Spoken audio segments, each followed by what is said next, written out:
I moved into the district about a year ago, and I have two special needs daughters, one of whom attends the schools here, and one is on her way.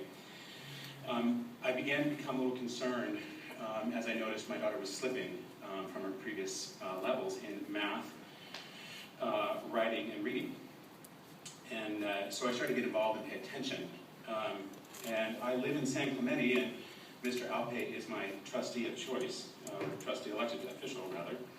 And so I started paying attention to what was on the board here, voting records, etc. I comprised a website called whoisjohnalpay.com. I think perhaps some of you have seen it. It's very factual in nature, drives people back to the CUSD board website to talk about voting history and things that you guys have all done. Normal stuff. Unfortunately, at 6:41 p.m. on Monday evening, I received a call from Mr. Alpay's personal cell phone. Didn't initially identify himself, but throughout the call, chose to attempt to threaten my family, intimidate and insult my religion, by identifying himself that I was using his name in the website. And I quote from this call, because I wrote down the transcripts from the call.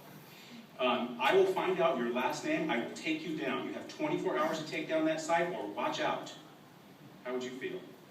I will find out where you live and I will take you down. You have 24 hours, and then he hung up. I have two special needs children. This district has had some issues in the past with special needs and IEPs. This district has had an issue in the past with redlining specific families. I want to know, and I want it on the record, that this has taken place. Frankly, I think it's morally reprehensible. I want to know, Dr. Farley, how can I ensure that my children will be treated appropriately and fairly? And in closing, I would suggest that this type of activity, by the way, cell phone records from my cell phone company, identifying the call, screenshots of my phone, identifying the time of the call, screenshots of my LinkedIn profile, where Mr. Alpay visited during work hours, and then finally transcripts of the call that I wrote down that night. All very concerning from an elected official. Trustee is not an appropriate name for that type of activity. And I would ask that you consider requesting his resignation. Appreciate your time.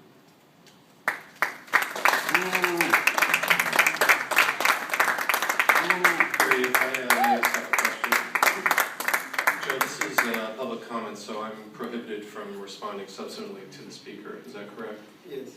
Even if the comment is potentially slanderous, correct? Yes. Thank you. Huh. We can talk about it afterwards. Glad to have one-on-one as I often on our phone call. No problem. First item up for discussion, trustees.